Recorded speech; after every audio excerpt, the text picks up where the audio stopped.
दोस्तों, पीएम आवास योजना 2026 को लेकर बहुत बड़ा खबर आ रहा है कि सरकार पीएम आवास योजना का पैसा इस महीने सबको भेज देगी। जिसको पहला किस्त नहीं मिला है उसको भी मिलेगा और जिनको दूसरा किस्त नहीं मिला है उनको भी मिलेगा, यानी नए लाभार्थियों को भी इसका पैसा मिलेगा। साथ ही साथ जिनको पहला किस्त मिल चुका है, सरकार अब उनको दूसरा किस्त की राशि भी भेजने वाली है। ये राशि हर राज्य के लिए अलग अलग होती है। जैसे कि झारखंड में पहले किस्त में 40,000 रूपए दिए जाते हैं और दूसरी किस्त में 75,000 की राशि भेजी जाती है। तो चलिए इसको लेकर क्या अपडेट आया है, तो चलिए जानते हैं कि पीएम आवास योजना क्या है, ग्रामीण और शहरी क्षेत्रों के लिए ये कैसे अलग है, साथ ही साथ 2026 में कितना पैसा दिया जा रहा है। आइए सब कुछ डिटेल से जानते हैं। देखिए, सबसे पहला जो अपडेट आ रहा है कि पीएम आवास का पैसा जारी, सूची में नाम चेक करें। आप अपना सूची में नाम चेक कर सकते हो कि आपका नाम आया है या नहीं आया है पीएम आवास योजना को लेकर के। देखिए, प्रधानमंत्री आवास योजना के तहत 2026 में लाभार्थियों को पैसा सीधे बैंक खाते में डीबीटी के जरिए मिलता है। ग्रामीण क्षेत्र में मैदानी इलाकों में कुल 1,20,000 और पहाड़ी क्षेत्रों में 1,30,000 की सहायता 3 किश्तों में दी जाती है। पहली किस्त स्वीकृति के तुरंत बाद लगभग 40,000 आती है। दूसरी किस्त नींव या प्लंथ लिंटर स्तर पूरा होने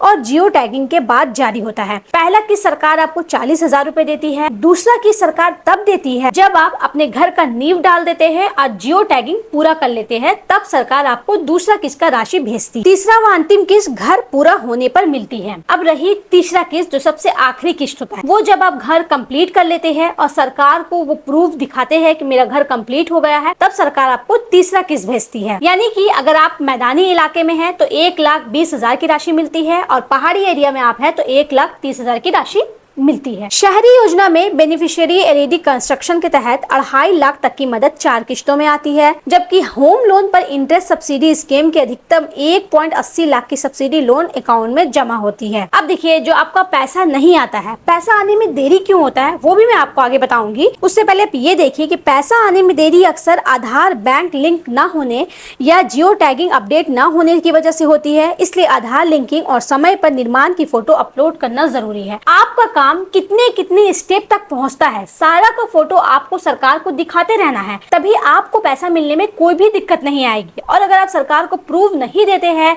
या जियो टैगिंग सही तरीके से नहीं करवाते हैं या आपका लिंक नहीं है, तो पैसे आने में बहुत प्रॉब्लम हो सकती है। इसका मैं एक अलग से लिस्ट बनाई हूँ कि पैसे आने में देरी क्यों होती है। वो एक बार स्क्रीन में आप देखिए कि जियो टैगिंग अधूरा रह जाता है, निर्माण की फोटो और लोकेशन सही से अपलोड नहीं होती है, आपको जो फोटो अपलोड करना होता है वो नहीं हुआ होता है, गलत तरीके से हो जाता है, उसकी वजह से आपका पैसा आने में देरी हो सकता है। आधार से बैंक लिंक नहीं होता है, दस्तावेज में गलती हो जाता है, राज्य का फंड नहीं पहुंचता है या सत्यापन बाकी हो जाता है। कभी कभी हमारे राज्य में फंड नहीं आता है तो सरकार ये चीज तो आपको बता नहीं पाती है कि मुझे फंड नहीं मिला है। कभी कभी उनको फंड नहीं मिलता है, इस वजह से आपको पैसे मिलने में दिक्कत हो सकती है। लेकिन ये बहुत कम होता है कि राज्य में फंड नहीं आता है। राज्य में फंड हर महीने टाइमली आ जाता है। पैसा इसलिए ज्यादातर रोका जाता है कि आप जो काम होता है उसका प्रूफ सरकार को नहीं दिखाते हो या जियो टैगिंग आप सही टाइम पे नहीं करते हो, इस वजह से आपका पैसा रोक दिया जाता है। अब देखिए, अगर आप नए लाभार्थी हैं और आपको लग रहा है कि मेरा पैसा नहीं आ रहा है, तो कुछ वजह ये भी हो सकती है कि आपका पैसा क्यों नहीं आ रहा है, क्योंकि पीएम आवास का लाभ उठाने के लिए आप ये सारे क्राइटेरिया को पूरा करना चाहिए। देखिए, लाभार्थी बनने के लिए जरूरी शर्तें: परिवार के पास खुद का पक्का घर नहीं होना चाहिए, आय सीमा के अंदर होना चाहिए, आधार कार्ड, बैंक खाता और भूमि संबंधित दस्तावेज जरूरी है,